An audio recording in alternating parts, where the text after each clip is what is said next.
Have you ever stepped onto a plane, carrying nothing more than a boarding pass, a suitcase, and the simple expectation of being treated with dignity only to be told that you don't belong?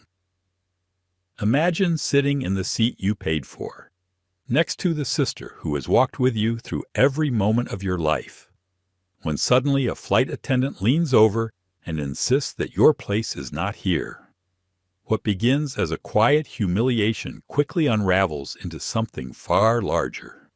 Cameras turn on. Voices rise. The cabin becomes a stage, and the world begins to watch.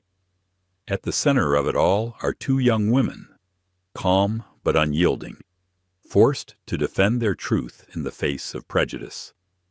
What no one in that cabin realizes is that this confrontation will not end with an argument, or even with security's arrival. It will trigger a phone call so powerful it could bring an entire airline to its knees. How did a simple flight become a fight for dignity that millions would witness?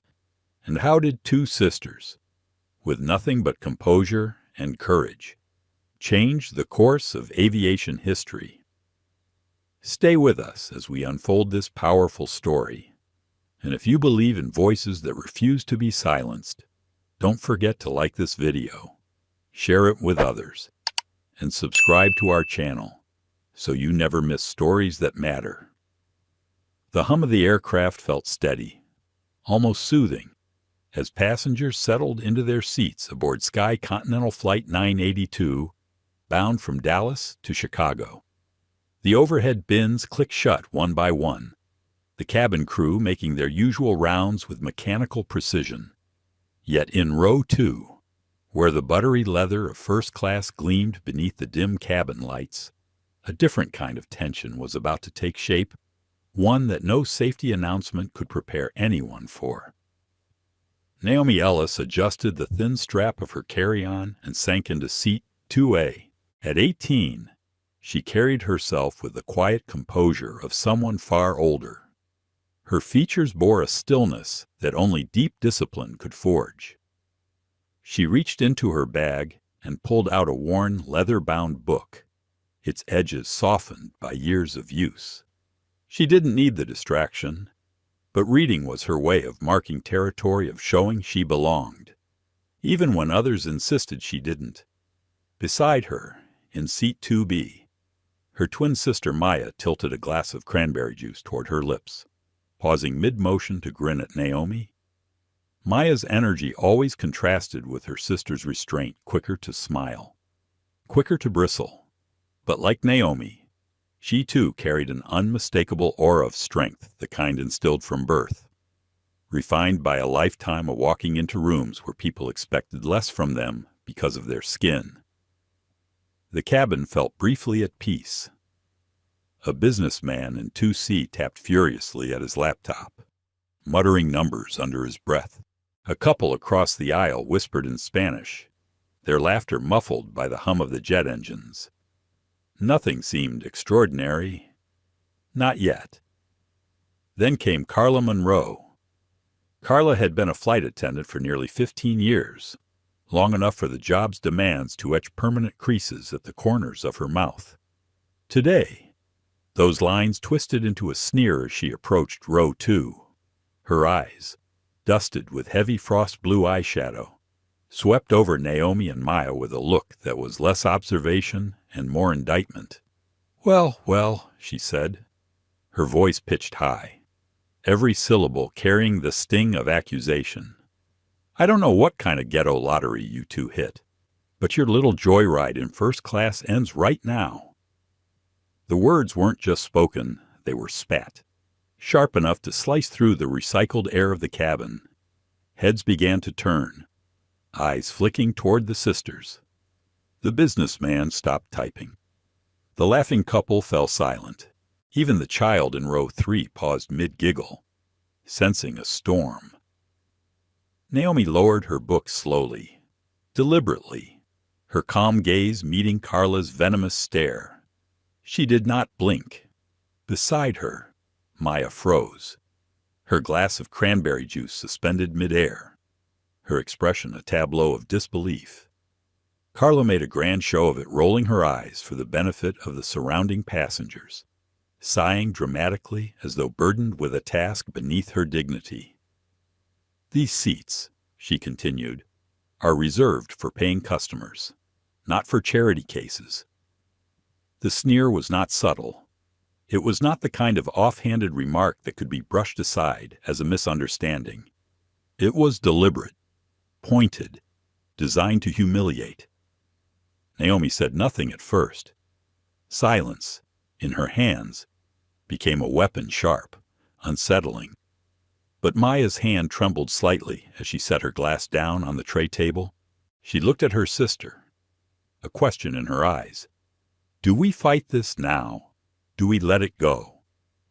In their 18 years together, the sisters had developed a silent language, a bond that required no words.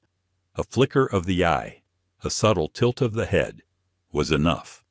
And in that moment, Naomi's glance carried both reassurance and steel.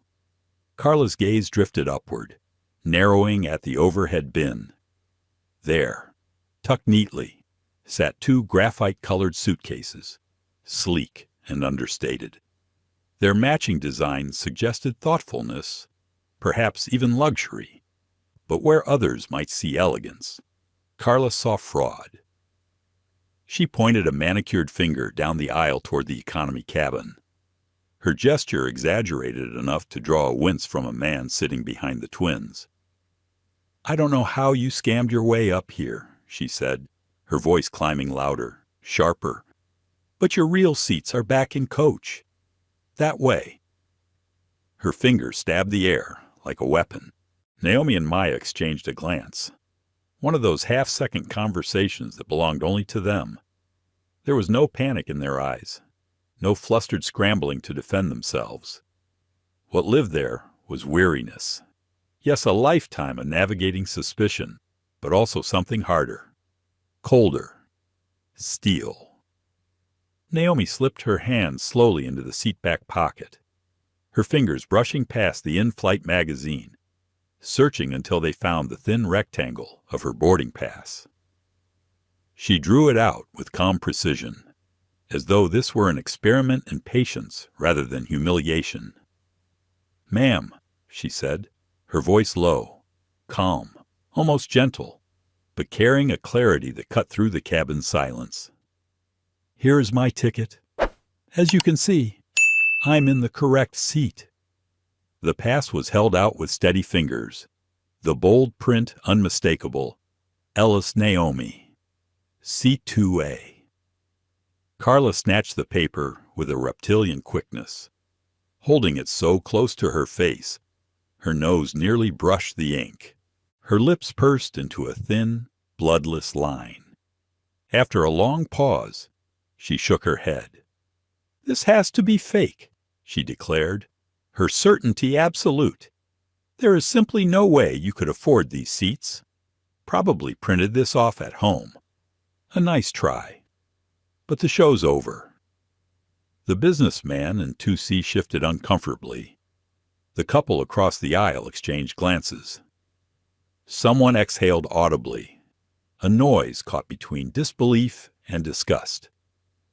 Maya's hand moved instinctively toward her phone. Her thumb brushed its side, her eyes hardening as she felt the familiar weight in her palm. She didn't know, couldn't know, that what she was about to do would ignite more than a confrontation. It would spark a chain reaction, a ripple that would reach far beyond the cabin walls, beyond the terminal, beyond even the airline itself. But Naomi's focus did not waver. Her boarding pass may have been dismissed, her dignity challenged, but she would not be shaken.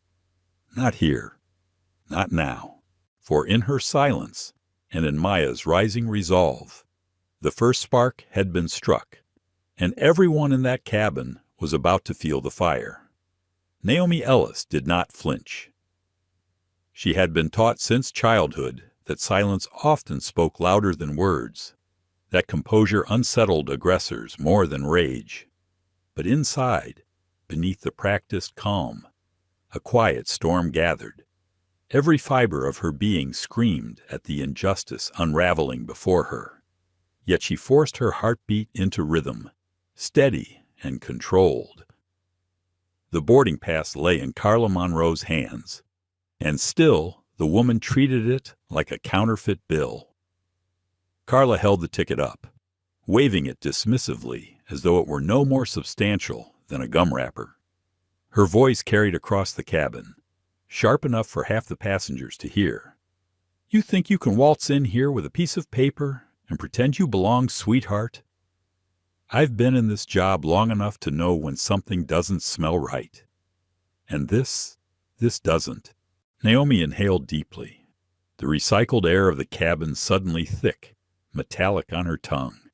She had faced prejudice before, in classrooms where teachers assumed she was less capable, in stores where clerks shadowed her every step. But this felt different. This was public. This was humiliation as performance. Beside her, Maya's fingers tightened around her phone. The device glowed faintly in her palm, a silent reminder of the power she held. One tap could turn their private degradation into a public trial. Yet she hesitated. Was it worth it? Would filming help, or would it only make them targets of greater hostility? She looked at her sister, searching Naomi's face for permission. Naomi gave nothing away. Only her eyes, steady as a metronome, conveyed the truth. Do what you must. Maya's thumb slid across the screen. The camera app bloomed open, the little red icon pulsing in the corner. She wasn't just recording, she was live. Her heart raced as she watched the numbers flicker. 4 viewers, 9, 32. The digital crowd was gathering, small but real, their invisible presence filling the cabin with witnesses. Carla noticed the phone, and her expression soured, fury blotching her cheeks. "Put that away," she snapped, her voice rising an octave. "You are not permitted to film on my aircraft. This is private property. You think you can intimidate me with a phone? Not happening." But Maya kept it steady, angling the camera just enough to capture Carla's sneer. Her voice, calm yet laced with steel, cut through the growing silence. "Can I get your name? Please, I want to make sure I spell it correctly for the caption." The businessman in 2C shifted again, his discomfort now plain. The couple across the aisle exchanged glances heavy with disapproval, not at the sisters, but at the venom dripping from Carla's words. The silent audience was shifting. Carla leaned in close, her perfume sharp and cloying. "My name?" "You don't need my name. What you need is to get out of this seat before I call security and have you both dragged back to where you belong." The word hung in the air, poisonous and unmistakable. Belong. It wasn't about tickets anymore. It wasn't about protocol. It was about skin, about assumptions, about the invisible boundaries drawn long before this flight. Naomi finally spoke, her voice low, calm, and precise. "We purchased these seats. We checked in properly. You may not like that, but facts don't change because of your assumptions." Carla's eyes narrowed, and for a moment, uncertainty flickered, but she masked it with a scoff, straightening her uniform and jabbing the call button above her head. "We'll let my supervisor handle this. You'll regret making a scene." The chime echoed through the cabin, a metallic announcement of escalation. Passengers leaned subtly forward, caught between curiosity and discomfort. Maya's livestream counter ticked upward 93 viewers, then 107. Comments flashed across the screen. Words of outrage, disbelief, encouragement. One read, "This is disgusting." Another, "Keep filming. Don't let them silence you." Someone else typed, "Name and shame this airline." Naomi glanced at the phone. the blur of messages she couldn't quite make out, and wondered how many strangers out there understood their reality better than the woman standing inches away. Minutes later, the curtain at the front parted. Janet Rowe, the gate supervisor, entered with a practiced air of authority. Her blonde hair was lacquered into a stiff helmet, her expression one of weary annoyance, as though she had been summoned too many times for passenger disputes that never warranted her presence. She looked past Naomi and Maya with startling ease, focusing instead on Carla, who was already gesturing animatedly. "These two," Carla said, "are in first class with forged tickets. I'm positive. They refuse to move." Janet did not ask for boarding passes. She did not open her tablet to check the manifest. She simply let her gaze fall upon the sisters' two young black women in a sea of mostly white faces, and her conclusion was instantaneous. "All right, girls," she said, her tone thick with condescension. "Let's not make this more difficult than it needs to be. You need to move to the seats you actually paid for. You're holding up the entire flight." The cabin shifted, as though the very air recoiled. The businessman exhaled heavily, muttering something under his breath. The couple across the aisle exchanged another look, this time sharper, more pointed, and Maya's livestream counter surged again 200, then 300, then nearly 500. "Supervisor," Naomi said evenly, "would you care to look at our boarding passes before you accuse us?" But Janet waved her off with a hand, the gesture dripping with dismissal. "We'll let airport security sort it out. You need to move."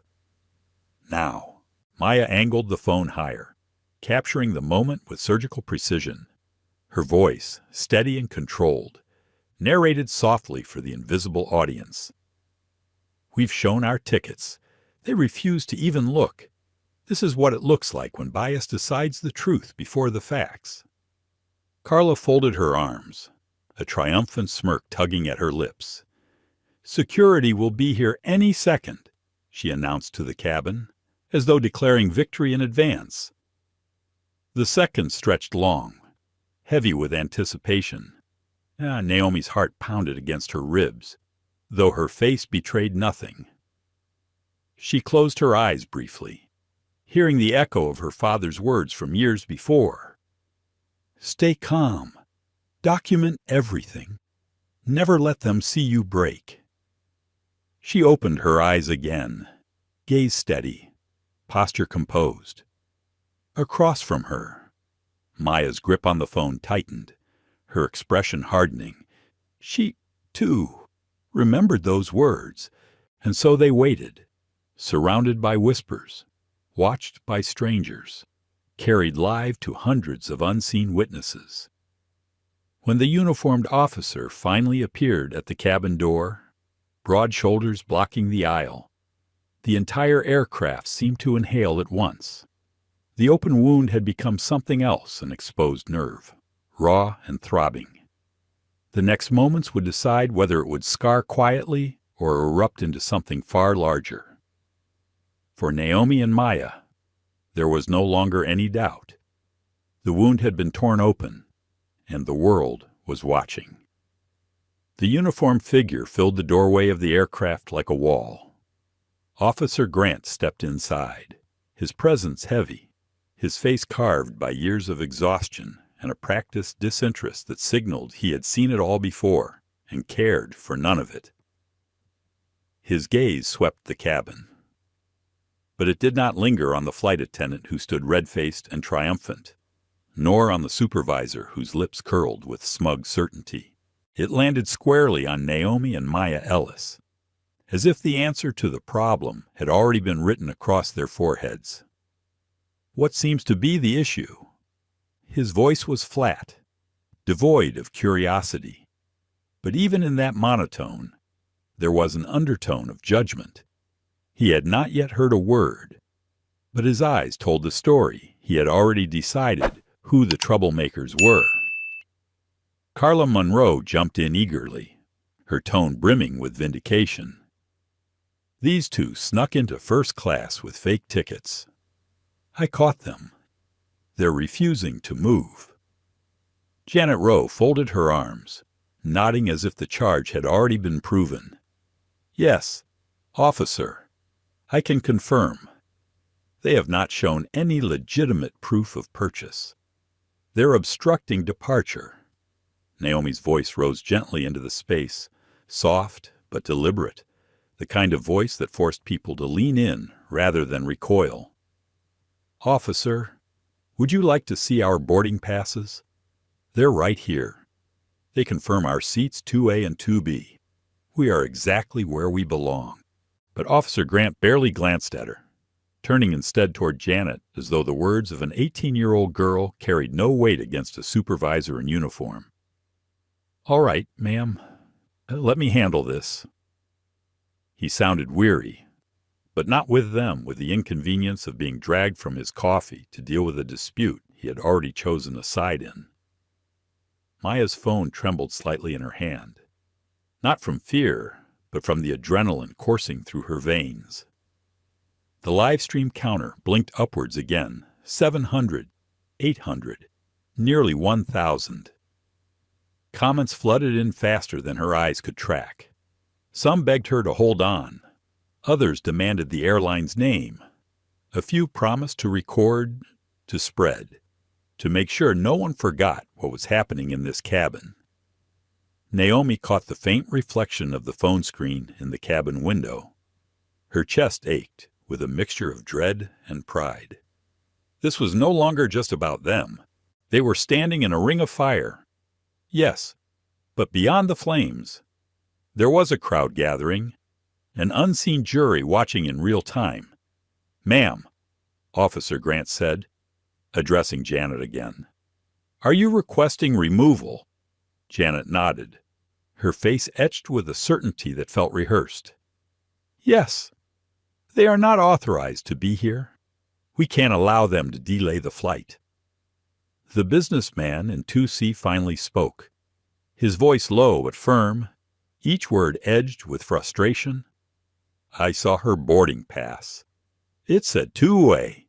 She belongs here. His laptop was now shut. His eyes narrowed at Janet as though he could not believe what he was witnessing.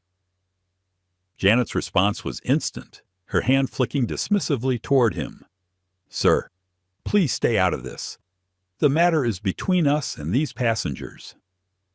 The dismissal stung, not just for him, but for everyone who had heard. Naomi felt the weight of it pressing down. Truth was irrelevant. Witnesses were irrelevant. All that mattered to them was authority, wrapped in a uniform, backed by years of unchecked habit. Naomi's thoughts churned, sharp and biting. How many times had her father warned them of this exact moment? How many evenings around the dinner table had he repeated those words? Stay calm. Never give them the satisfaction of seeing you break. Document everything. She could almost hear his voice now, low and steady, cutting through her spiraling thoughts like a guiding star. She lifted her chin, her voice controlled. Officer, I ask only that you verify our tickets, scan them yourself, or check your system. The evidence is there. But Grant shook his head as if the suggestion were a burden too heavy to consider. That's not my job. If the crew says you don't belong, that's all I need. The words dropped like stones into a silent pond, ripples spreading across the cabin. A murmur rose, passengers exchanging uneasy glances. Some shook their heads. Others pulled out their own phones, discreetly raising them, cameras glinting beneath the cabin lights. Maya's live stream counter surged again, 1,200, then 1,500. The comments became a waterfall. This is racial profiling. This is illegal. Why isn't anyone checking their tickets? Sky Continental is about to have a scandal on their hands. Naomi's pulse quickened. She felt the sting of humiliation clawing at her composure, demanding release. But she swallowed it down. Anger would not serve them here. Dignity was the only shield they had left. "Sir," she said, locking her eyes on Grant's impassive face, "you are making a decision without evidence. Do you understand what that means? Do you understand what you are about to do?" For the first time. Something flickered in his expression, not doubt, not remorse, but annoyance at being challenged. He turned away, muttering into his radio. His words clipped and bureaucratic, requesting backup, potential trespass situation. The businessman in 2C let out a disbelieving laugh, his voice louder this time. "Trespass. They showed you their tickets. What else do you need?" This is absurd. Naomi wanted to thank him, but she knew better than to shift focus now. Her role was not to argue with the passengers or even to convince the officer. Her role was to endure, to hold the line, to remain unbroken so that when the truth finally shattered the lies, no one could say she had faltered. Maya's hands shook slightly, but her voice was steady as she spoke toward the phone. "They refuse to even scan our tickets. They're calling it trespass. This is what injustice looks like when it wears a uniform." The words echoed in Naomi's chest. She turned her face toward the window, staring out at the tarmac where the sun glinted off the wings of nearby planes. How strange, she thought, that an aircraft built to carry people across vast distances could also become a cage of prejudice so small it suffocated. When the second officer arrived, the tension snapped taut. Officer Daniels was younger than Grant, but his jaw was set with the rigid confidence of someone eager to prove himself.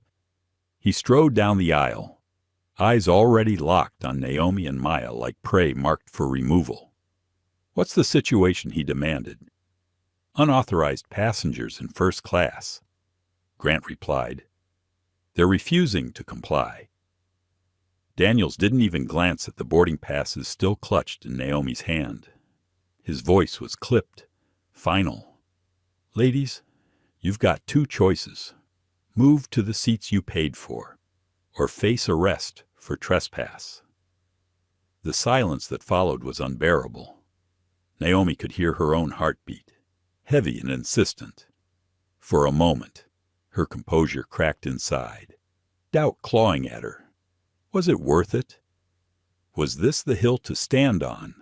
Would resisting only bring them harm, brand them as troublemakers in headlines that never cared for nuance? She closed her eyes, and in that darkness, she saw her father's face, his steady gaze, his unyielding belief that dignity mattered more than comfort. His words whispered back through time. "They will try to take from you what cannot be taken. Do not give it freely." She opened her eyes again, her decision made. The steel returned to her spine. "Officer, we are not trespassing. We belong in these seats, and you will not erase that truth." Daniel's hand hovered near the restraints at his belt, his patience thinning. "This is your last warning." The live stream counter exploded. 2,000. 3,000, nearly 4,000 now watching. The world beyond the cabin was awake, its gaze narrowing on Sky Continental Flight 982. The curtain of bias had been pulled back, exposing not just an ugly scene, but a system laid bare. Naomi could feel the weight of every eye, both in the cabin and beyond. And she knew this was only the beginning. The wound was open. The stage was set. The storm had only just begun. Maya could feel her pulse in her fingertips as the little red light on her phone camera glowed steadily. It was a light that once meant nothing more than selfies, quick videos of laughter with friends, fleeting moments of teenage life.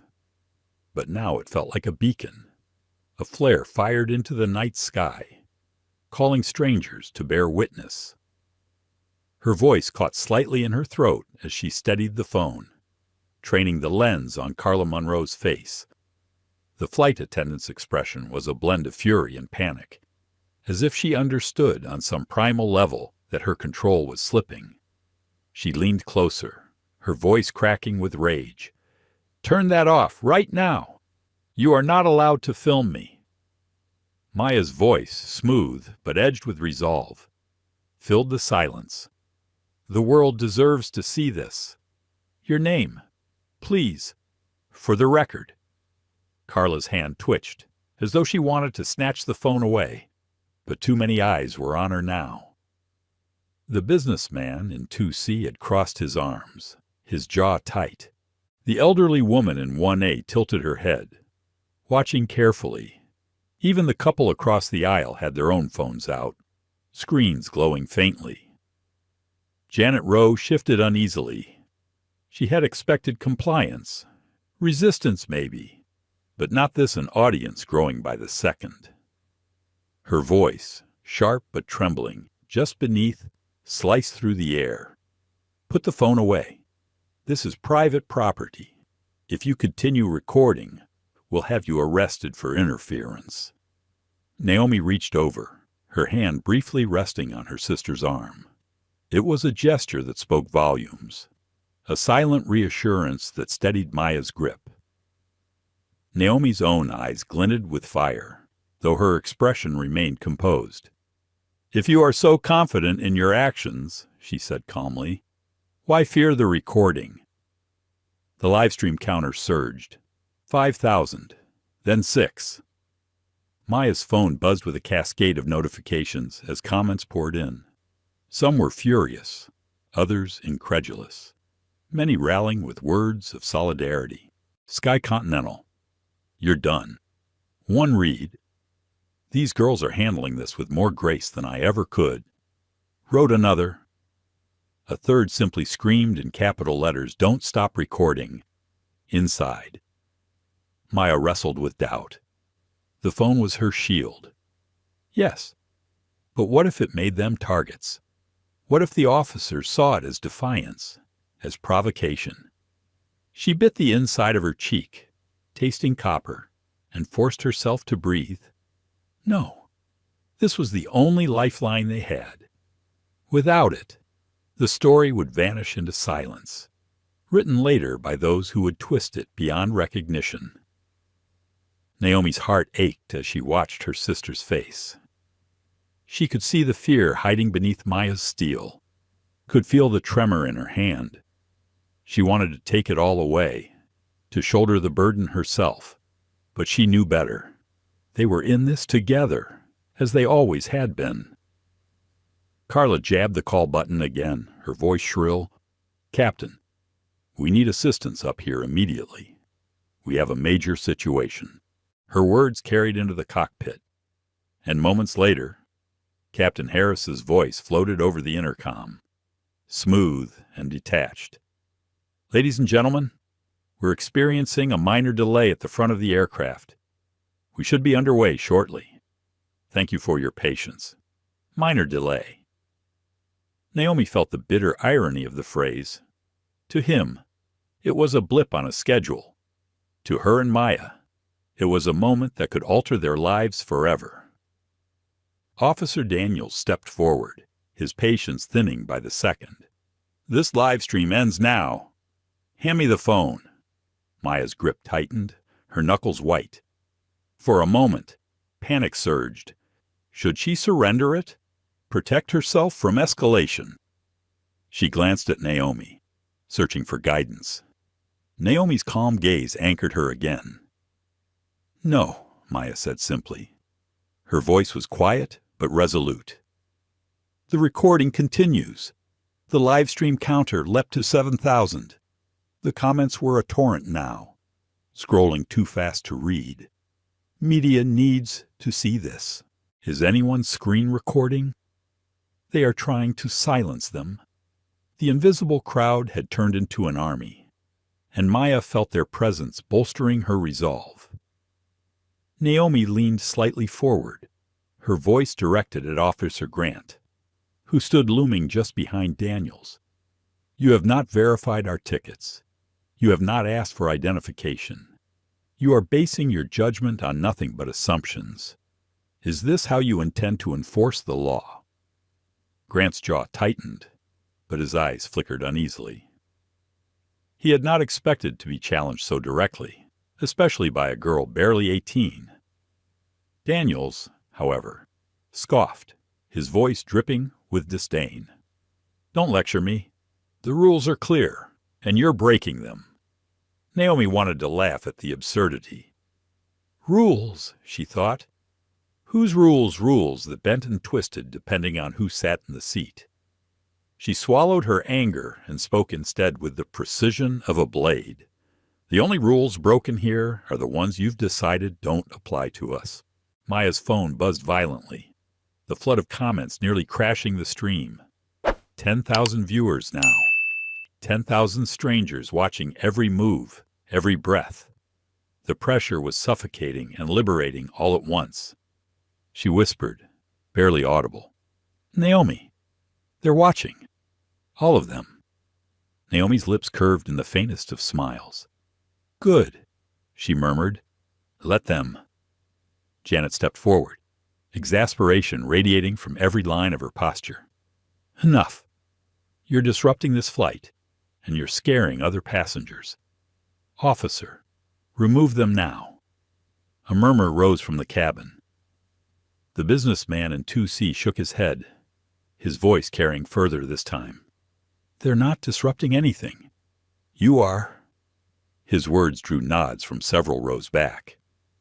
The couple across the aisle whispered furiously, one of them raising their phone higher to record. Naomi caught it in the corner of her eye. Slowly, quietly. The passengers were shifting. What had begun as silence and complicity was turning into something else. Witnesses were becoming participants. Daniel's hand moved toward his belt again, the faint rattle of plastic restraints audible in the tense silence. Maya's chest tightened, her breath shallow, but she refused to lower the phone. Her father's voice rang in her head now, echoing the same lessons Naomi remembered. Never let them strip you of your dignity. It is the one thing they cannot take. Naomi's thoughts, however, wandered briefly to a darker place. What if this escalated beyond control? What if her sister was dragged down the aisle in front of these people, immortalized forever on the internet as another nameless victim? She clenched her fists against the armrest, forcing the fear back down. No, not nameless, not voiceless, not this time. Maya spoke again, louder this time, her words directed into the camera. "My name is Maya Ellis. My sister is Naomi Ellis. We are in our assigned seats, 2A and 2B on Sky Continental Flight 9A2. We showed our tickets. They refused to acknowledge them. They are threatening us with arrest." The words were like sparks dropped into gasoline. The comments surged in response. Journalists, lawyers, activists began tagging one another. Screenshots spread across platforms. The live stream was no longer a small fire. It was a wildfire. Carla's face twisted with panic now, her earlier smugness cracking under the weight of so many eyes. Janet's lips pressed into a thin line, her authority unraveling as the cabin turned against her. Even Officer Grant shifted uncomfortably, his confidence draining. Only Daniels stood defiant, his jaw clenched, determined to prove his control. The red light on Maya's phone burned steady. The cabin buzzed with whispers and the faint clicks of other passengers raising their phones to record. Naomi straightened in her seat, her posture regal despite the storm closing in. She looked directly at Daniels and said, "If you put your hands on us, the world will see. Choose wisely." For a long, breathless moment, no one moved. The hum of the engines seemed to grow louder, filling the silence with an ominous rhythm. Maya's live stream counter ticked past 15,000, then 16. The outside world was here, crammed into this cabin with them, invisible but undeniable. And though fear coiled tight in Naomi's chest, she felt something else too, something rising, a sense that they were no longer alone, that the scales were beginning to shift. The red light glowed. The truth was being etched into memory, and there would be no erasing it now. Officer Daniels adjusted his stance, the hard creak of his belt audible as he shifted his weight forward.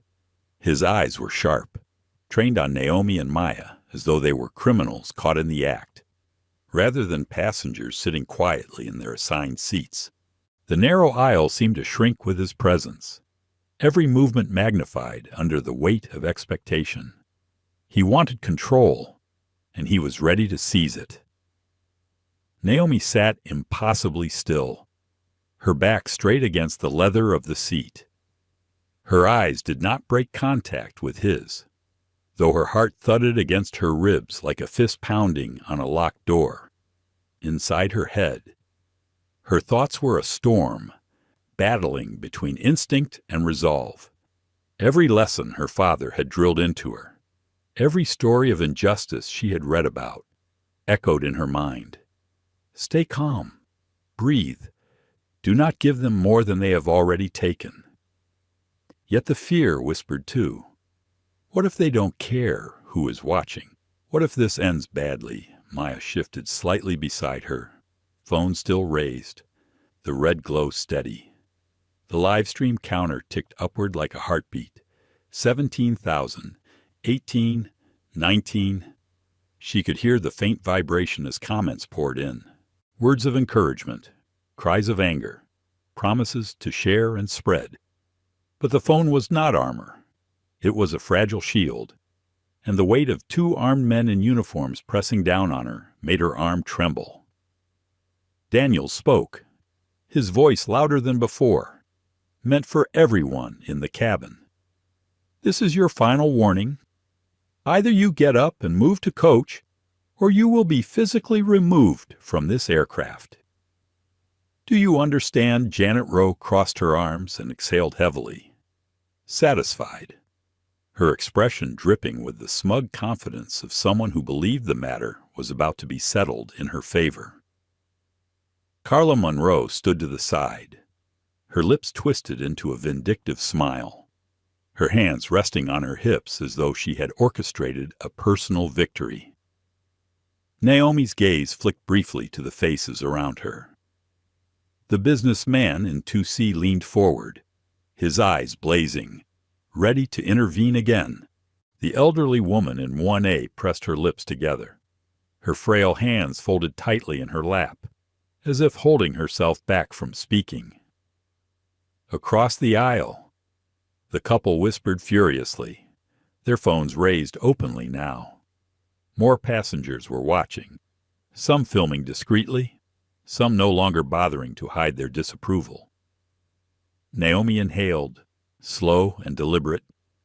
Her voice came out low, calm, measured. Officer, you are threatening arrest without evidence. That is not justice. That is assumption dressed in a uniform. Daniel's jaw tightened. I don't care about your speeches. I care about compliance. Maya's phone buzzed again, and she glanced at the corner of the screen. 21,000 viewers. Her throat felt tight. Her stomach knotted.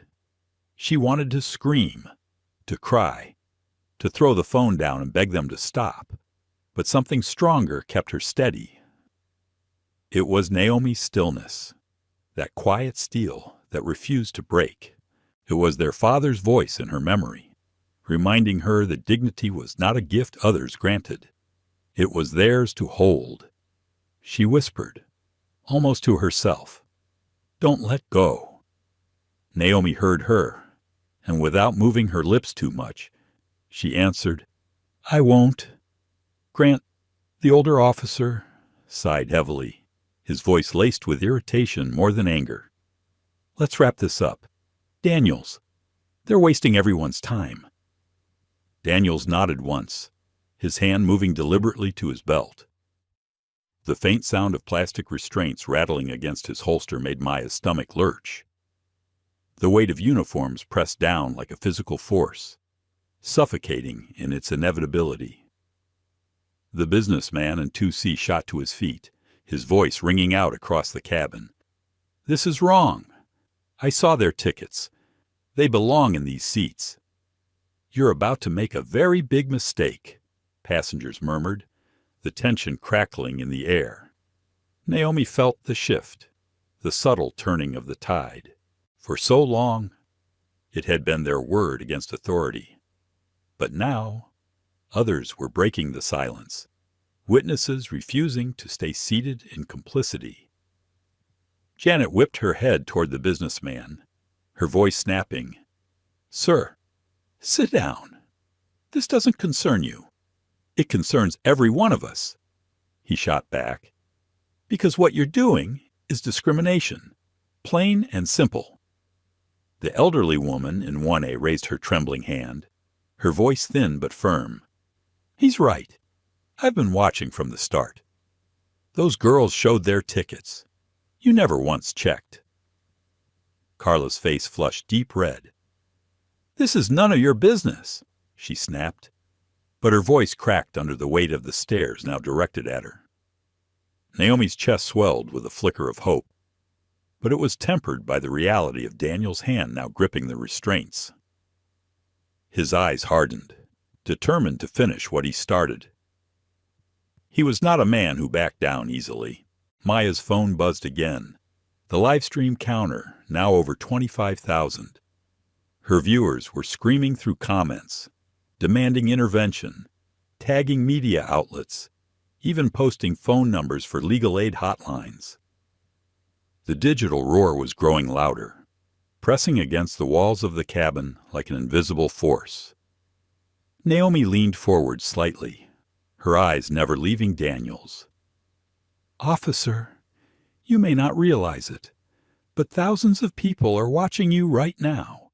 Every move, every word, recorded and streamed live. Do you really want your career defined by this moment for a split second?" Hesitation flickered in his eyes, but it was gone as quickly as it appeared. He straightened, puffing his chest, doubling down on his authority. "Careful, young lady. Threats will only make this worse." "It's not a threat," Naomi replied evenly. "It's a fact." Grant muttered something under his breath, rubbing his temples as though the headache had already settled in. But Daniels was undeterred. He leaned closer, his shadow falling across Naomi's face. "You think that phone will save you? It won't. When I tell you to move, you move. End of story." Maya's breath caught. She wanted to scream at him, to shove the phone in his face and dare him to act. But she bit her tongue, forcing herself into restraint. Instead, she turned the camera slightly, capturing his looming figure, the plastic restraints glinting in his hand. The comments on her screen were a blur, words flying past too quickly to read. But she caught fragments. "This is abuse. They need a lawyer now. I'm screen recording everything." The cabin felt like it was vibrating with tension. A thin thread stretched to the breaking point. Naomi's calm was the only anchor. She kept her gaze locked on Daniel's, her voice steady. "We will not move, because we belong here, because this is our seat, purchased legally, no matter how much you refuse to see it." Daniel's nostrils flared, his patience unraveling. He raised the restraints higher, the plastic catching the cabin light. "Then you leave me no choice." Maya's livestream counter blinked 30,000. The hum of the engine seemed to fade beneath the sound of her own pulse, the roar of the unseen crowd echoing through her phone. And as Daniel stepped closer, Naomi knew the weight of uniforms was about to crash down upon them. But she also knew something else. They were no longer just two young women on a plane. They were symbols now, unwilling martyrs of a struggle they had not chosen but could no longer escape. The moment was upon them, heavy as stone, impossible to ignore, and the world was watching. Naomi sat perfectly still, her eyes trained on Officer Daniels, who loomed over her with plastic restraints ready in his hand. The silence in the cabin was no longer the silence of apathy. It was heavy, tense, filled with the breath of dozens of passengers who could sense that something had shifted.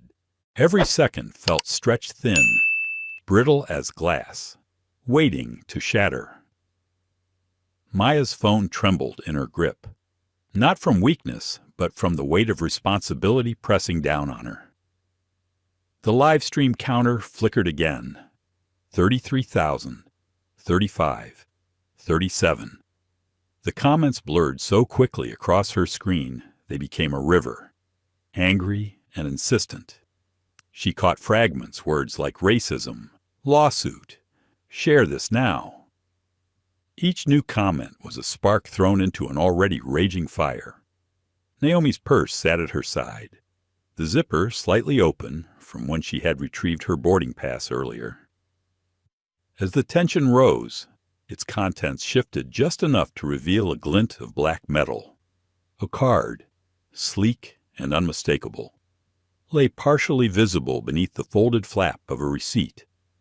A passenger in the row behind leaned forward, his eyes catching the detail.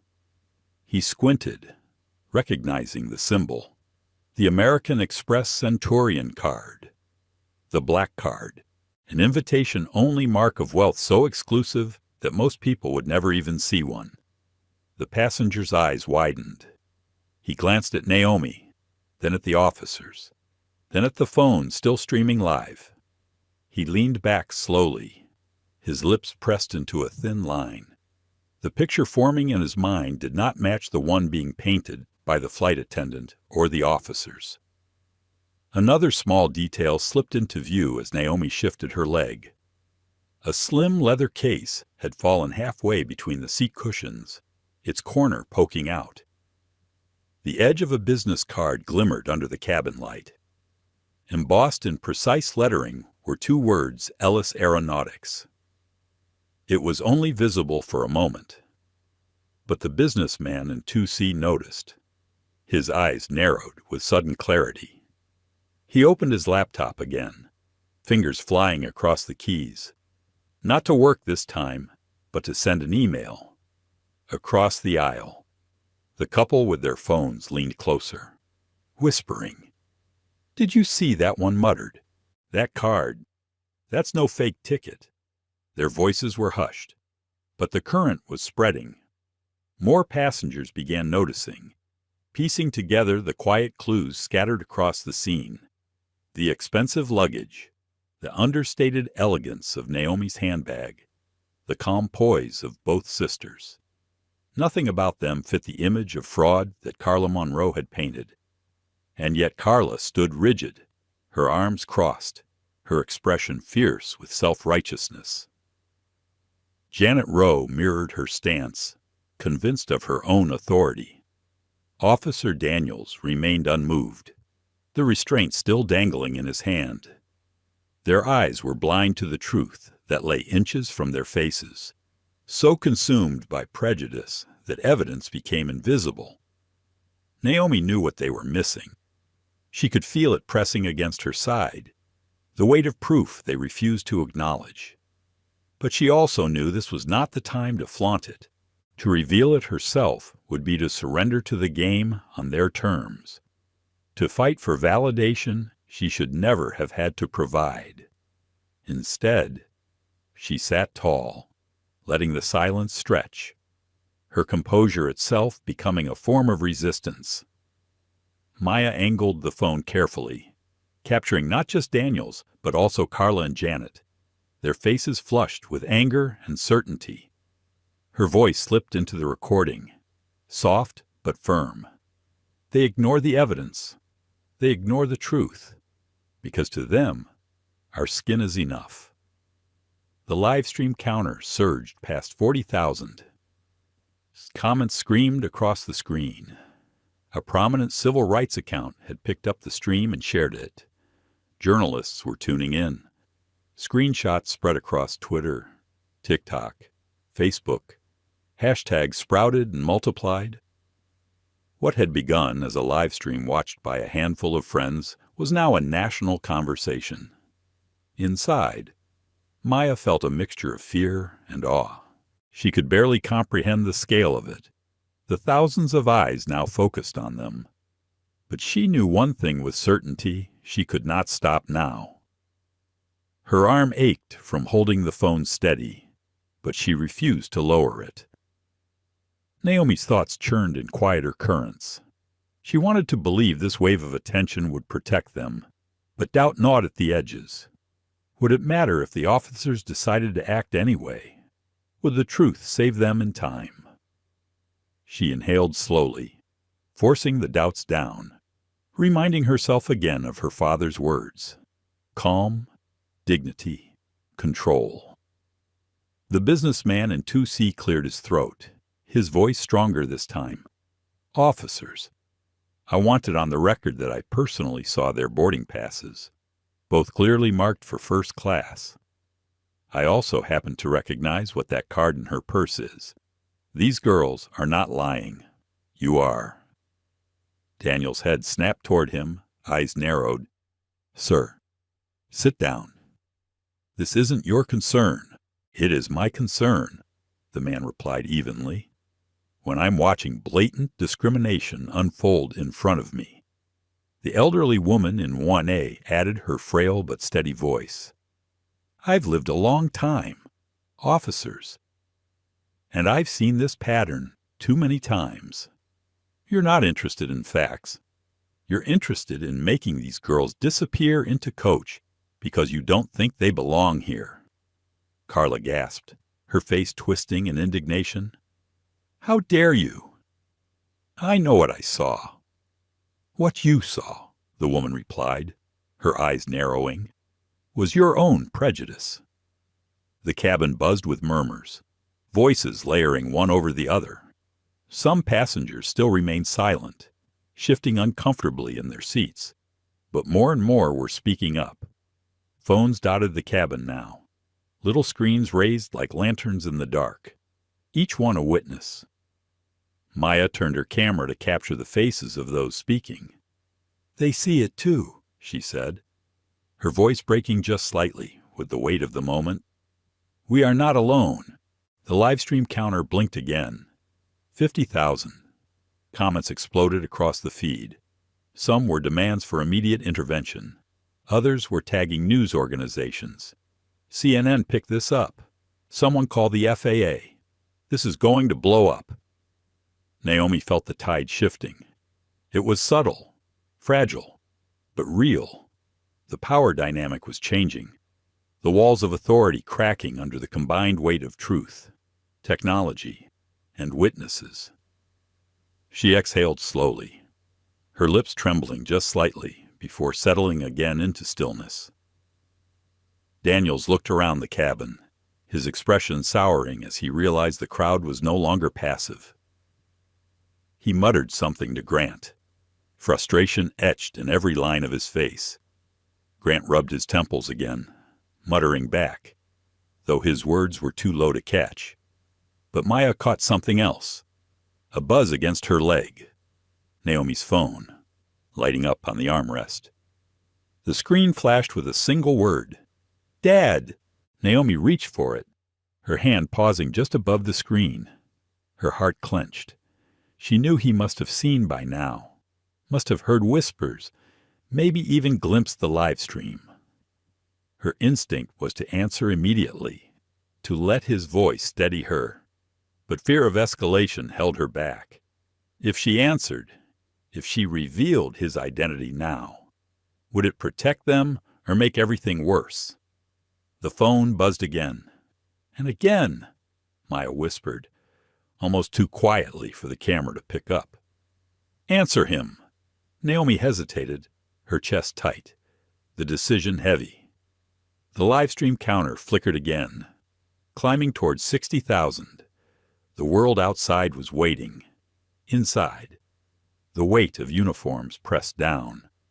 But the invisible truth was starting to push back, and Naomi knew the moment of decision was coming. It was only a matter of time before silence gave way to revelation. The phone buzzed again, Naomi's father's name glowing on the screen. But the pressure of the cabin left her frozen. Around her, the atmosphere had shifted from uneasy silence to something volatile, alive, like static before a lightning strike. Officer Daniels stepped closer, the aisle barely wide enough for his looming frame. His hand gripped the plastic restraints tightly now, no longer hidden at his belt, but dangling openly. A threat made flesh. His voice, cold and clipped, reverberated through the cabin. "You've had enough chances. Move to the back or face arrest. I won't ask again." Naomi's spine pressed firmly against the seat back. Her hands lay flat on her lap, deliberately calm, refusing to rise in defense or aggression. Her eyes never left his, even as her heart pounded in her chest with suffocating force. She heard the faint tremor of her own breath, but held it steady, forcing composure into every muscle. Maya angled the phone higher, capturing Daniel's towering figure, his clenched jaw, his outstretched hand. The livestream counter ticked relentlessly upward. 60,000, then 70, then more. The comments screamed across her screen, a blizzard of outrage. "They're about to arrest her. Keep filming." The world is watching. Carla Monroe hovered at the side, arms folded, eyes glittering with vindictive satisfaction. Janet Rowe stood rigid, her face pale but resolute, clinging desperately to authority. Officer Grant shifted uneasily behind Daniels, his features drawn tight with fatigue and regret. He did not move to stop his colleague, but his discomfort was visible, a hairline crack in the uniform wall. Naomi's thoughts spiraled in conflicting currents.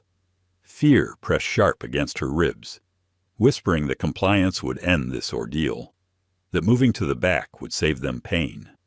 But deeper within, something stronger rose. She thought of her grandmother waiting in Chicago, of the sacrifices carved into her family's history, of the countless injustices borne quietly by those before her. She could not surrender now, not when the world was watching, not when dignity demanded resistance. She heard her father's voice in her memory, steady as stone. "If the day comes when they try to take what you have rightfully earned, do not yield. Your silence will not protect you. Your fear will not protect you. Only your truth, held steady, will." Naomi lifted her chin, her voice even, her words deliberate. "Officer, you are threatening to arrest me for trespass when I hold a ticket for this very seat. You are ignoring evidence because of what I look like. That is not law. That is prejudice." Her words rippled through the cabin like a shockwave. The businessman in 2C shot forward again, his voice sharp. "She's right. This is discrimination, and I will testify to it." The elderly woman in 1A raised her frail but firm voice once more. "I've been watching every second. These young women have done nothing wrong. You are the ones causing disruption." The couple across the aisle nodded vigorously, one of them lifting their phone higher. "We're recording too. Everything. Don't think you can silence this." Daniel's jaw clenched harder. "Enough of this circus." He snapped. He lunged forward, reaching for Naomi's wrist. Plastic restraints poised to bind her hands. Gas erupted across the cabin. Maya's breath caught, her arm quivering as she kept the phone locked on the scene. The live stream exploded. 80,000, 90,000. Comments flooding in too quickly to read. "This is assault. Contact the media now. They're hurting her, Naomi did not flinch as his hand closed around her wrist. She felt the rough grip, the heat of his skin, the humiliating force, but she did not pull away, did not fight. Instead, she turned her head deliberately toward her sister's phone, staring into the lens with eyes burning steady. Her voice, clear and resonant, filled the cabin and the unseen world beyond. "My name is Naomi Ellis. I am 18 years old. I purchased this seat legally, Seat 2A, on Sky Continental Flight 982. This officer is arresting me without cause. This is what injustice looks like." The cabin erupted. The businessman in 2C stood fully, shouting, "Stop this immediately." She has proof of her ticket. Passengers in rows behind lifted their phones, recording, voices overlapping in outrage. "This is wrong. You can't do that." We all saw her ticket. Daniels ignored them, yanking the restraint tighter, pulling Naomi's arm behind her back. Pain shot through her shoulder, but she kept her face calm, her eyes still locked on the camera. Maya's chest heaved, panic clawing at her throat, but she forced herself to keep filming, her voice breaking as she spoke. "They're arresting her. For nothing. For sitting in her seat." The livestream counter soared. 100,000. The comments were now a hurricane. Journalists tagging editors, lawyers offering free representation, activists calling for boycotts. The sisters were no longer just passengers. They were symbols, and the world was rallying. Officer Grant stepped forward finally, his voice lower, uneasy. "Daniels, maybe we should." But Daniels cut him off sharply. "No, they need to learn the rules." Naomi's body bent slightly as he forced the second restraint around her wrists. Her skin burned, but her resolve only deepened. She lifted her head again, her voice trembling but unbroken. "Dignity cannot be taken. It can only be given away. And I am not giving mine away." Maya's tears spilled over now, streaking down her cheeks, but her phone remained steady. Her live stream captured everything her sister bound. Passengers shouting, officers pressing forward, authority unraveling under the weight of its own arrogance. The elderly woman in 1A rose shakily to her feet, gripping the seat in front of her for balance. "I am a retired judge," she declared, her voice cutting through the chaos. "I will testify in court that what is happening here is unlawful and discriminatory." Her words added fuel to the fire. More passengers rose, voices blending into a chorus of outrage. "We're witnesses, too. You can't get away with this. Everyone is filming." The cabin had become a battlefield of voices, authority on one side, truth and resistance on the other. The hum of the engines was drowned out by the clash of words, by the electric crackle of history in the making. Naomi closed her eyes briefly, her breath ragged, the plastic biting into her skin. For a moment, despair threatened to swallow her whole. But then she heard the roar of voices around her, saw the glow of dozens of phones raised high, felt the strength of Maya's trembling but unyielding grip on the live stream. And then she heard the phone buzzing again from the armrest, her father's name glowing once more. Her lips curved into the faintest smile. The storm was far from over. In fact, it was only just beginning. Naomi's wrists burned where the plastic restraints bit into her skin. Every movement sent a sharp sting down her arms, but her face remained composed, her eyes locked firmly on the aisle ahead. Maya's phone caught it all, the trembling camera lens magnifying the raw tension. The counter flickered past 120,000 viewers. The phone on the armrest buzzed again. The screen lit up with the name that made Naomi's chest clench. "Dad!" The sound seemed louder than the angry voices, louder than the passengers' protests, louder than the officers' orders. Maya's eyes darted to the phone, then to her sister. Her lips formed a single word, answer. For a moment, Naomi hesitated, her breath caught, her heart pounding in her chest with suffocating weight. She thought of what it would mean to bring him into this moment. She thought of his power, his reputation, the weight his name carried. She thought of how his calm voice had steadied her through every storm of her life. And then she remembered his words. If the day comes when they try to erase your truth, don't face it alone. Call me. Naomi exhaled, steady and sure. She leaned forward, pressing the green icon with her restrained hands as best she could. Switching the phone to speaker, the cabin seemed to inhale all at once, every ear straining. A deep voice filled the air, calm but commanding, resonant enough to cut through the chaos like a bell. Naomi, sweetheart, are you all right? The cabin froze. Conversation stilled. Passengers leaned forward, and even Officer Grant's hand faltered. Daniels gritted his teeth but held firm, though his knuckles whitened around the restraints. Naomi's throat tightened, emotion threatening to crack her composure, but she forced steadiness into her voice. We're okay. Dad, we're just having a little confusion about our seats on Sky Continental Flight 982. Dr. Adrian Ellis's voice carried the weight of a man who commanded boardrooms, advised generals, and testified before Congress. Calm, precise, but laced with steel. Confusion, he repeated, the single word heavy with cold fire. Is that what we're calling restraints on my daughter's wrist, Maya? Are you recording?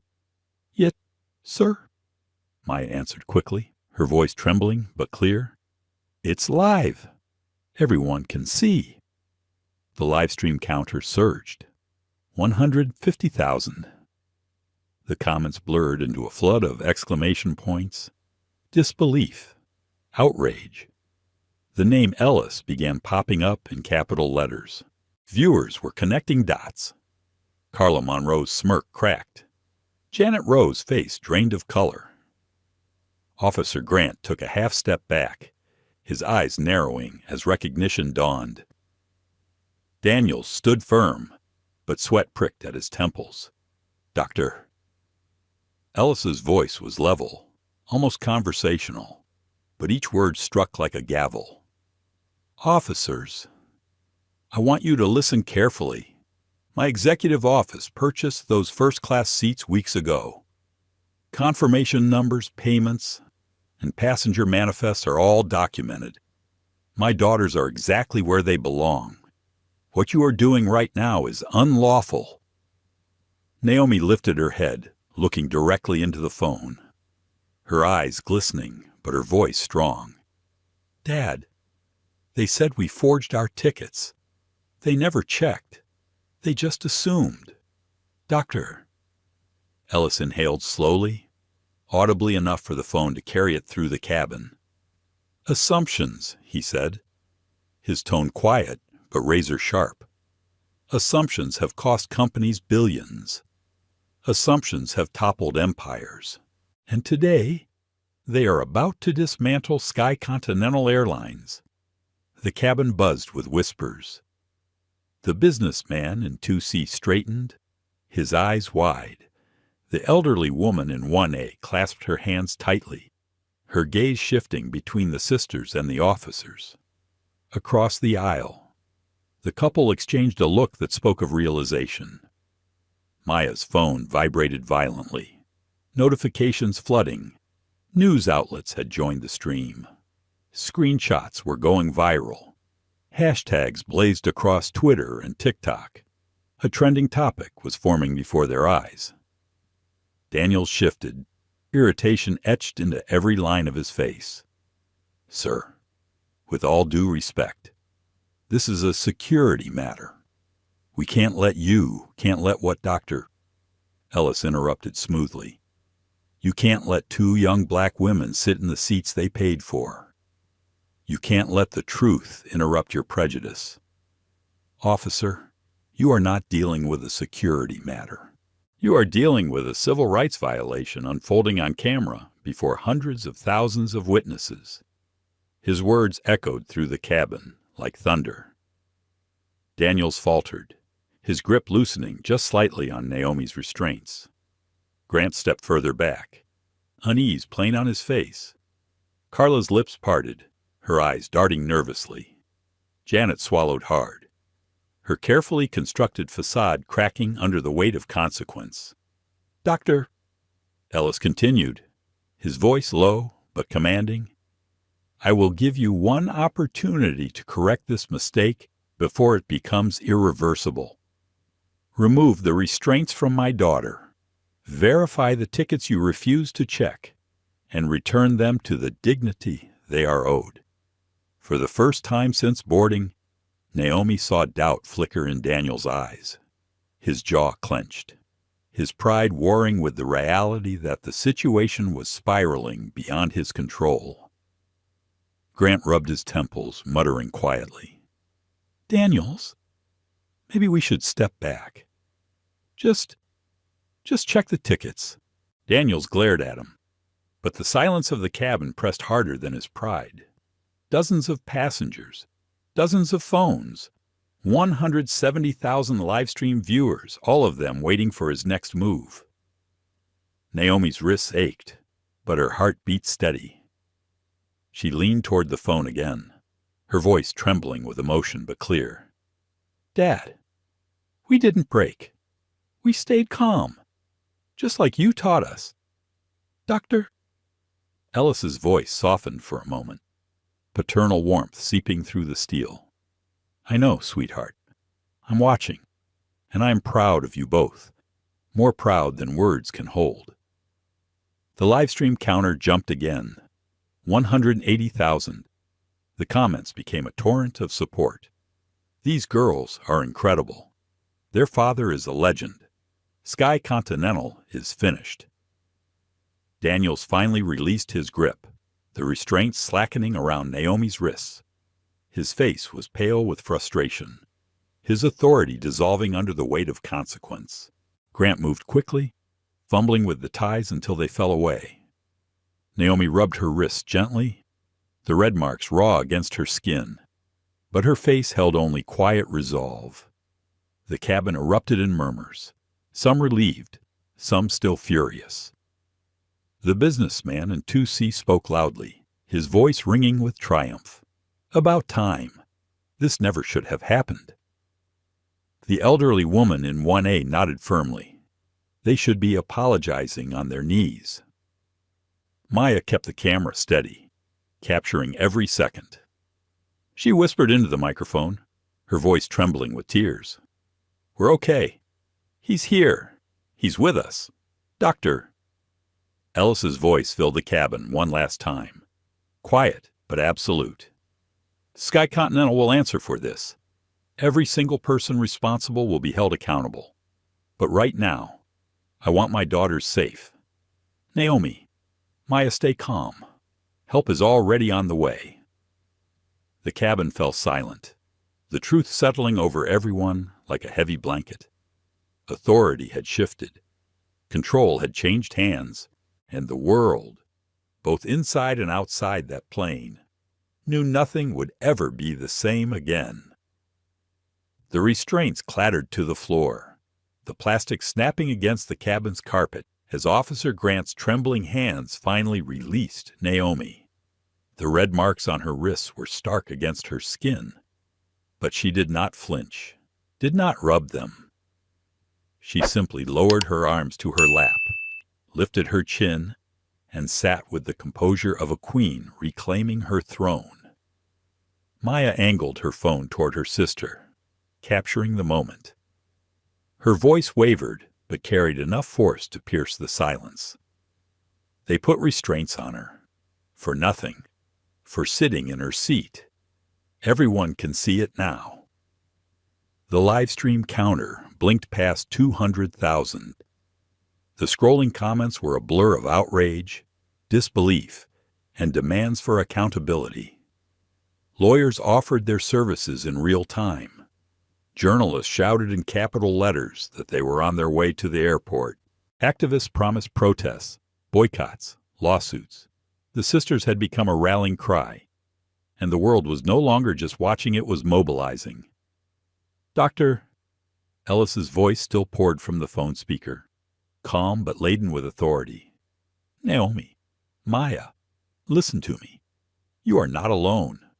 I am on another line with legal counsel and the FAA. Sky Continental will answer for this in full." Carla Monroe's face had lost its earlier smugness. Her lips were pale now, her eyes darting nervously between the sisters, the phone, and the sea of passengers staring at her. Janet Rowe's posture had collapsed into stiff silence, her jaw clenched, but her authority visibly crumbling. Officer Daniels, however, still clung to the shreds of his pride. His voice rose, brittle with defiance. "This doesn't change the fact that they caused a disruption. They resisted orders. That alone is grounds for removal." The businessman in 2C erupted, his voice cutting through the cabin like a blade. "The only disruption came from you. You targeted them. You ignored evidence. And you humiliated 2 young women in front of an entire plane." He held his phone high. "Recording. I am an attorney. Everything you've done here is documented. And I promise you, none of it will stand." The elderly woman in 1A added her voice, fragile but resolute. "These girls showed their tickets. You refused to look. I will testify to that under oath. Enough is enough." Other passengers joined in now, voices layering one over the other. "She's right. We all saw it." "Leave them alone." The murmurs swelled into open revolt. Phones were raised, cameras glinting like stars in the dim cabin light. Authority no longer belonged to the uniforms. It belonged to the collective witness of dozens of passengers and hundreds of thousands online. Maya's live stream counter surged again. 220,000, 230. The chat was chaos. CNN just tweeted this, trending #1 on Twitter. "This is historic," Naomi inhaled, her breath catching briefly on the pain in her wrists. But she steadied herself again. She turned her face toward the phone, her voice resonant with clarity. "We are not afraid, because the truth is on our side, and the truth will not be silenced. Doctor?" Ellis's voice returned, sharper now, his authority unmistakable. "Officers, flight crew, and any Sky Continental staff present, this live stream has gone viral. National news outlets are already watching. Federal agencies have been alerted. If another hand is laid on my daughters, you will not only answer in court, but your careers will end tonight." "Do I make myself clear?" Grant nodded quickly, his shoulders sagging in reluctant acceptance. Daniel's lips pressed into a thin line, his fury simmering but contained. Carla shifted uneasily, no longer meeting anyone's eyes. Janet's hands trembled at her sides, though she fought to keep them steady. In the back of the cabin, another voice rang out, a passenger who had been silent until now. A middle-aged man in business attire stood and held his phone high. "I just confirmed it. He's not bluffing. Dr. Adrian Ellis is the CEO of Ellis Aeronautics. His company builds the avionics systems used on Sky Continental's entire fleet. If he pulls their contract, this airline won't have planes to fly." Gas rippled through the cabin. The weight of the name landed fully now.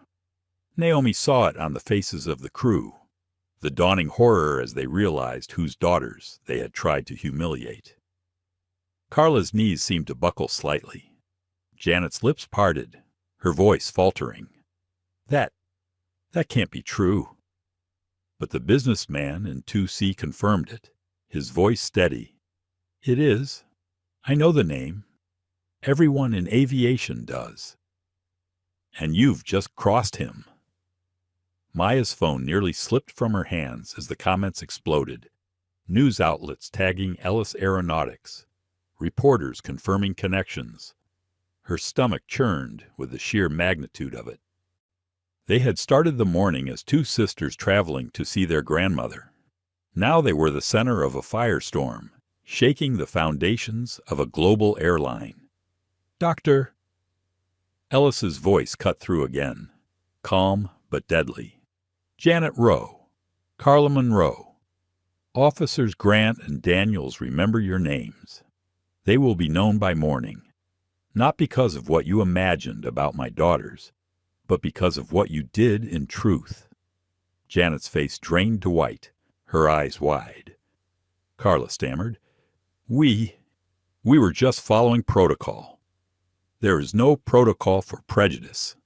"Doctor," Ellis interrupted, his voice slicing the air. "What you followed was bias. What you enforced was discrimination, and now you will face accountability." The cabin erupted again, passengers clapping, some even cheering. The atmosphere was electric. The balance of power completely shifted. Daniels muttered under his breath, but he did not step forward again. Grant leaned back, his expression resigned, his authority crumbling. Carla looked ready to cry, her earlier bravado shattered. Janet stared at the floor, her career flashing before her eyes. Naomi sat taller, her wrists raw but her spirit unbroken. She turned to the passengers, her voice ringing with gratitude. "Thank you. Thank you for standing with us. This isn't just about us. It's about everyone who's ever been told they don't belong." Maya's camera captured every face, the supportive passengers, the trembling crew, her sister's quiet strength. The live stream counter blinked past 250,000. It was no longer just a video. It was a movement. In corporate headquarters miles away, Sky Continental executives were watching the same stream in horror. Monitors glowed red with plummeting sentiment analysis. Phones rang off the hook. The CEO herself, Margaret Lane, was being pulled out of a quarterly earnings meeting and into a storm she could not control. Onboard Flight 982. The revolt had already begun. Authority no longer belonged to uniforms, to smug supervisors, or to flight attendants wielding bias. Authority belonged to truth, to witnesses, to the unshakable resolve of two sisters and the invisible crowd that now surrounded them. And the balance of power would never return to what it had been. The cabin felt alive with tension, not the hushed tension of fear, but the electric pulse of defiance. Dozens of phones glowed like tiny lanterns, their cameras trained on Naomi, on Maya, on the officers who now stood frozen in the aisle. Authority had slipped from their grasp, replaced by something far larger than any of them could control. Maya's phone shook in her hand, not from fear, but from the flood of notifications buzzing against her palm. The counter blinked past 300,000 viewers. Her chest heaved with disbelief. Each second, more strangers joined, flooding the comments with outrage, solidarity, and demands for accountability. It was no longer just a live stream. It was a tidal wave. Naomi rubbed her sore wrists, the red indentations vivid under the cabin lights. She did not look at the marks. She kept her gaze level, her posture unshaken, her presence commanding. Her silence now was louder than Carla Monroe's shrill orders had ever been. "Doctor." Ellis's voice still carried through the phone speaker, steady and absolute. "Naomi, Maya, you've held yourselves with courage beyond measure. And now, others are watching. Sky Continental's leadership is already scrambling. Stay calm. Stay strong." At that very moment, in a gleaming boardroom hundreds of miles away, Margaret Lane, the CEO of Sky Continental, stood at the head of a long glass table. Her assistant had shoved a tablet into her hands, the live stream playing in real time. She had watched Officer Daniels restrain Naomi, had heard Dr. Ellis's voice thunder through the cabin, had seen the counter of viewers skyrocket with every passing second. Her blood ran cold. The Ellis name was not one to cross. She knew it well. Every executive in aviation did. Ellis Aeronautics supplied the avionics systems that kept her airline's fleet in the air. They were not just a contractor. They were a lifeline. Around her, board members whispered frantically. Analysts showed plummeting stock numbers on glowing screens. The airline's value was hemorrhaging in real time. Sentiment dashboards lit up red. Thousands of angry mentions per minute. Hashtags demanding boycotts. Margaret Lane pressed a trembling hand to her temple. "Get me on that plane. Now." On Flight 982, the cabin had erupted into a low roar of passengers debating, recording, speaking over one another. The businessman in 2C was typing furiously on his laptop, CCing media outlets and legal teams. The elderly woman in 1A sat with her back straight, her frail hands clasped firmly, her voice sharp when she spoke. "Justice delayed is justice denied. Fix this now." Maya's live stream captured it all, her voice whispering into the microphone. "They see us. All of them. We're not alone anymore." Suddenly the phone on the armrest pinged with another call. A new voice cut into the cabin, polished and strained. "This is Margaret Lane, CEO of Sky Continental. Dr. Ellis, I am on the line." The cabin stilled. Conversations hushed. Even Daniels froze, his face pale, his authority reduced to nothing. Carla and Janet exchanged horrified glances. The name had landed like a thunderclap. Dr. Ellis's tone remained icy calm. "Miss Lane, I assume you've been watching." Her voice trembled slightly, betraying the pressure. "Yes, and let me begin by saying how deeply horrified I am by the treatment of your daughters. This is unacceptable. It does not reflect our values." Naomi's lips twitched, almost a bitter smile. She had heard that word before, values, a word corporations wielded like a shield while people suffered beneath it. She kept silent, letting her father speak. "Your values, Dr. Ellis said slowly, mean nothing without action. What is unfolded here is not a mistake. It is a pattern. Your staff assumed my daughters did not belong. They restrained them without verifying facts. They humiliated them because of the color of their skin. And it is all documented, broadcast live to the world. So tell me, Miss Lane, what will you do?" Margaret swallowed hard. She glanced at her boardroom, dozens of eyes fixed on her. Every second of silence was another blow to the company's reputation. "Dr. Ellis, I assure you, immediate disciplinary action will be taken. Those responsible will be removed from duty, and I will personally ensure a full investigation." Her words felt scripted, polished by decades of crisis management. But they carried no weight in the cabin. Naomi heard the emptiness in them. So did the passengers. The businessman in 2C muttered under his breath. "Not good enough." Maya's livestream chat erupted. "Fire them now. Too late for apologies. This airline is done. Dr. Ellis's voice darkened. "Apologies are meaningless. What I require is accountability, immediate and public, or Sky Continental will no longer exist as an airline." Gas filled the cabin. Carla covered her mouth. Janet's shoulders slumped. Daniels clenched his fists, but his authority was ash. Margaret's voice wavered. "Dr. Ellis, please. We can resolve this without drastic measures. You mistake me, Miss Lane. Dr. Ellis said, his words precise and cutting. I do not bluff. Ellis Aeronautics has a contract worth billions with your airline. My company holds the keys to your fleet's navigation and safety systems. I am prepared, right now, to terminate that contract under Clause 14, subsection B, the Dignity Clause. Do you know what that means? Margaret closed her eyes briefly, the words stabbing through her. She knew exactly what it meant. Grounded planes, lawsuits, financial collapse. Naomi sat straighter, her chest swelling with a strange mix of pride and sorrow. She had never wanted her father's power to enter her life this way, never wanted the world to see the weight he carried. But she also knew what it meant to have him on their side now. It meant survival.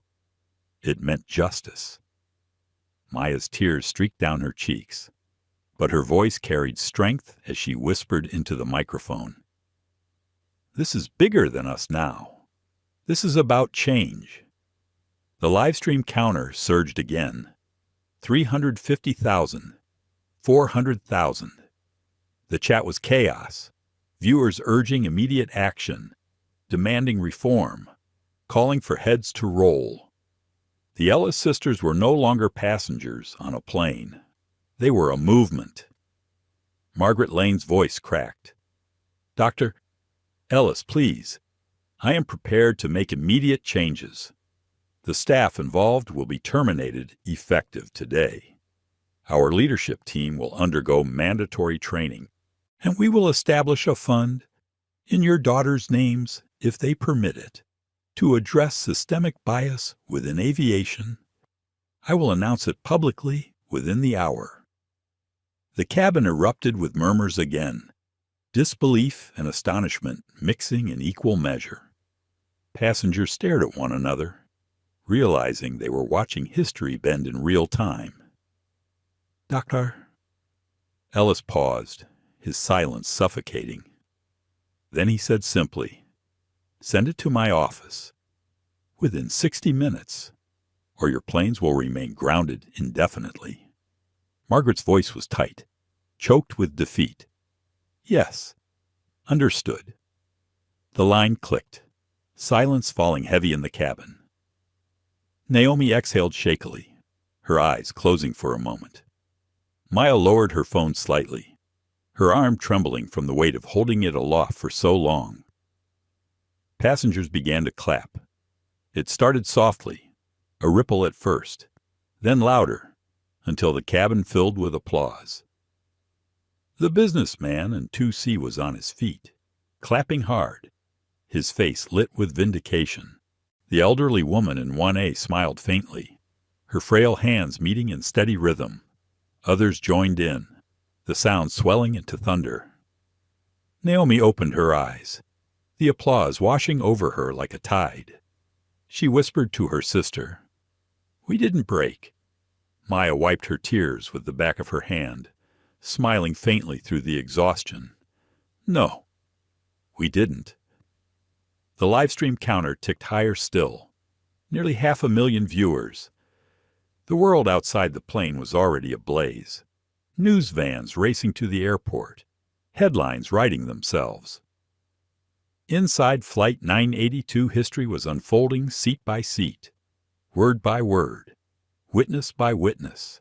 And the sisters, once dismissed as imposters, now sat at the center of a storm that would change an entire industry. The applause in the cabin slowly faded, leaving behind a silence that was no longer heavy with fear, but charged with expectation. Naomi sat with her back straight, her wrists raw, but her spirit unshaken. Maya lowered her phone slightly to stretch her aching arm, then raised it again, determined to capture every moment.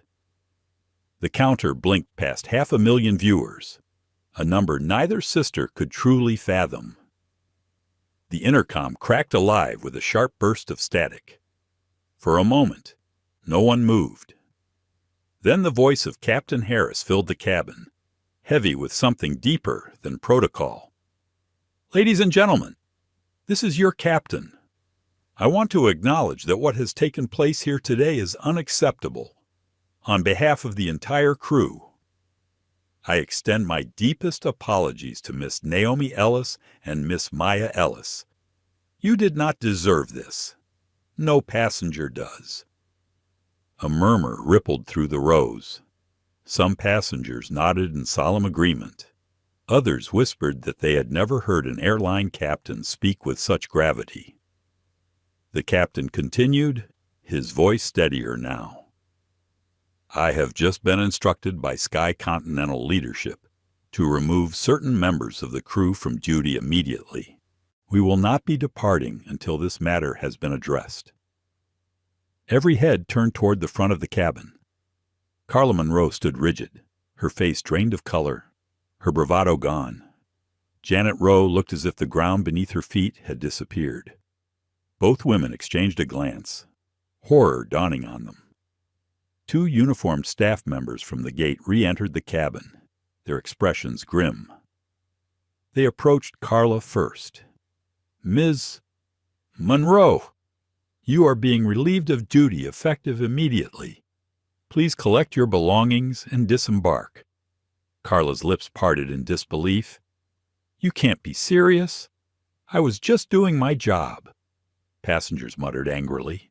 Some even laughed bitterly. The businessman in 2C spoke sharply. "Your job? To humiliate two young women because of your prejudice. Goodbye." Carla's face twisted, but she said nothing more.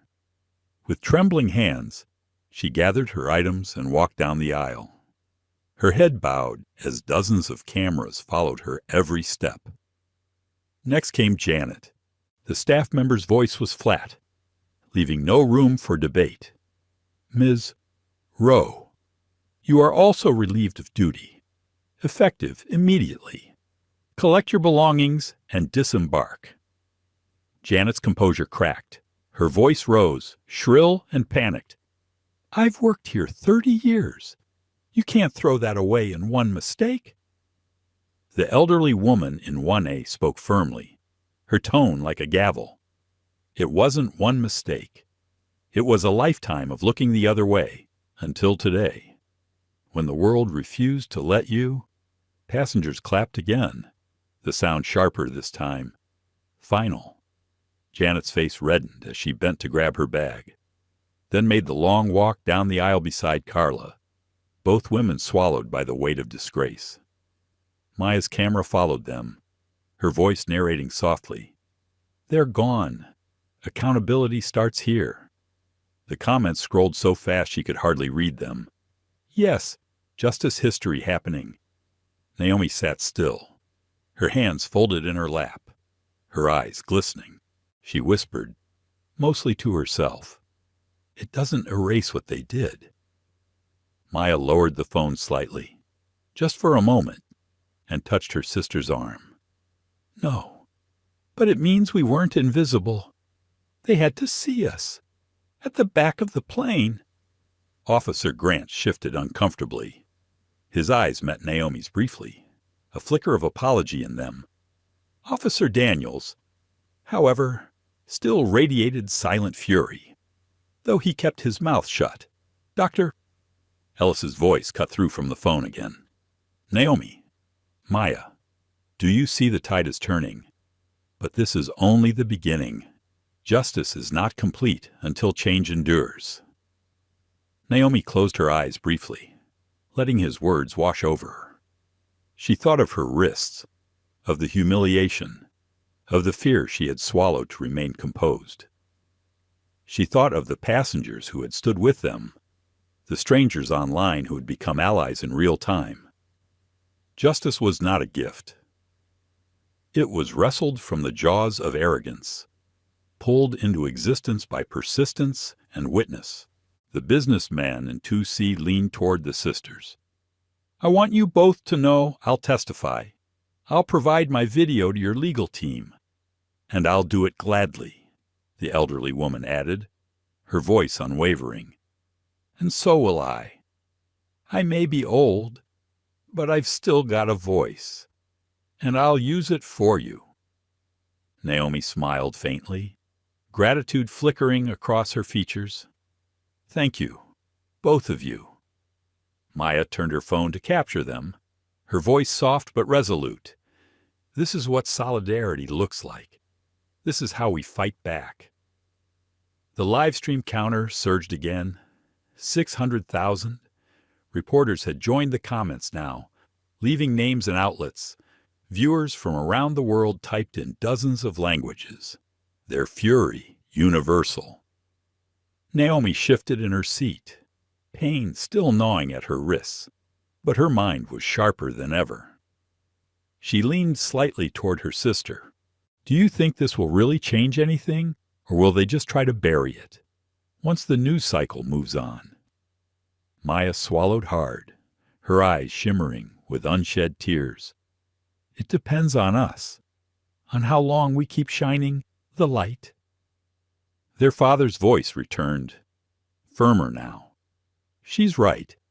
Change doesn't happen by itself. But today, the whole world has seen the truth. That can't be buried. Not anymore." For the first time since the confrontation began, Naomi allowed herself to relax slightly, her shoulders loosening. She wasn't naive. She knew the fight was far from over. But she also knew something undeniable: they had won this battle. The intercom crackled again. Captain Harris's voice carried a somber weight. "Ladies and gentlemen, we will be departing shortly. But before we do, I want to thank you. Thank you for refusing to stay silent. Thank you for standing up for what was right. Today, we were witnesses. But more importantly, we were part of something bigger than ourselves." Passengers clapped once more, this time with genuine warmth, the sound filling the cabin not with defiance, but with unity. Naomi looked out the window at the tarmac, the sunlight glinting off the wing. The world outside continued on, oblivious to the storm that had passed through this narrow tube of steel. But she knew the truth: what had happened here would ripple outward, changing more than just their own lives. Maya finally lowered her phone, ending the live stream with trembling fingers. Her chest rose and fell with relief, exhaustion, and disbelief. She leaned against her sister's shoulder, whispering, "500,000 people. They all saw us." Naomi pressed her cheek gently against Maya's hair. "Then maybe we were never alone after all." As the plane prepared for takeoff, the sisters sat quietly, their silence no longer forced by fear, but chosen as a space for healing. They had faced humiliation, prejudice, and the weight of power pressing against them, but they had also witnessed justice in real time. The rare moment when truth pierced through arrogance and change began before their very eyes. And deep down, Naomi knew this was not the end of their story. It was the beginning of something far greater. The engines roared to life, the vibration running through the cabin like the heartbeat of a giant. Naomi leaned back into her seat, her body finally allowing itself to relax, if only slightly. Her wrists still throbbed with pain where the restraints had dug into her skin, but she wore them now as quiet medals of resistance. Beside her, Maya exhaled long and slow, the phone finally resting in her lap, the screen dark after hours of burning with light. The plane lifted from the runway, tilting toward the sky. Passengers settled into their seats, some still whispering, some still holding their phones, as though afraid to miss another historic moment. But the storm had passed. What lingered now was not fear, but awe, the kind that comes when ordinary people realize they have been part of something extraordinary. Naomi gazed out the window at the clouds rising beneath them, her reflection staring back faintly against the glass. She thought of her grandmother waiting in Chicago, a woman who had lived through decades of indignities quietly borne. What would she say when she heard that her granddaughters had turned humiliation into defiance? Silence into a movement. Naomi felt a lump rise in her throat, a mixture of pride and sorrow. Maya shifted closer, her voice low so only Naomi could hear. 500,000 people, maybe more by now. Do you think it'll really change anything? Naomi hesitated. Her heart ached with the weight of doubt. History was full of moments that had burned bright and then faded, buried under denial, diluted by time. But she also remembered the faces in the cabin, the voices that had risen for them, the father who had wielded his authority not as a shield, but as a sword for justice. She turned to her sister, her eyes steady. It has to, because if it doesn't, then all of this was for nothing. Hours later, the wheels touched down at O'Hare. The cabin filled with the soft thud of luggage being lifted, the shuffle of passengers preparing to leave. But this was no ordinary arrival. Police vehicles lined the tarmac. News vans crowded outside the terminal, their satellite dishes raised like a forest of steel flowers. Reporters swarmed the gate, their cameras hungry for images, their voices sharp with questions. Naomi and Maya walked down the jet bridge flanked by federal agents who had been summoned by their father. The air outside buzzed with flashing lights and shouted questions. Naomi, how do you feel, Maya? Did you expect this? What message do you have for the country? They didn't answer. Not yet. They walked calmly, their heads high, their grandmother waiting beyond the chaos with open arms. When she reached them, her frail hands cupped their faces, her eyes shimmering with both grief and pride. You carried yourselves with dignity, she whispered. That is the greatest victory. That night, the story blanketed every major network. Clips of the live stream replayed on endless loops, Naomi's calm voice naming the injustice, Maya's trembling hands holding the phone steady, the restraints biting into Naomi's wrists, Dr. Ellis's voice reverberating through the cabin like thunder. Headlines screamed across screens. Sky Continental in crisis. Sisters expose racism at 30,000 feet. CEO Ellis demands accountability. By morning, Sky Continental had grounded its fleet for emergency meetings. Margaret Lane stood before cameras, her face pale but resolute, announcing sweeping reforms, the immediate termination of Carla Monroe and Janet Rowe, the suspension of both officers involved, the creation of a multi-million-dollar justice and equity fund. For the first time in its history, the airline promised mandatory anti-bias training for every employee, from pilots to executives. The public's reaction was swift and unrelenting. Some applauded the measures, others demanded more, but no one doubted that the Ellis sisters had forced an industry to its knees. Naomi and Maya found themselves at the center of it all. Invitations flooded in interviews, speeches, panels. Civil rights leaders reached out. Lawmakers called their father. Their names trended across social media for days, then weeks. They were no longer just passengers. They had become symbols. Yet beneath the noise, Naomi carried the quiet weight of what had happened. At night, when the applause and the headlines faded, she still felt the bite of the restraints, still heard the officer's voice ordering her to move to the back, still saw the disdain in Carla's eyes. Those scars, though unseen, were real. Maya noticed it too. One evening, as they sat together on their grandmother's porch, the summer air warm around them, she asked softly, "Do you regret streaming it? Do you ever wish we had just moved?"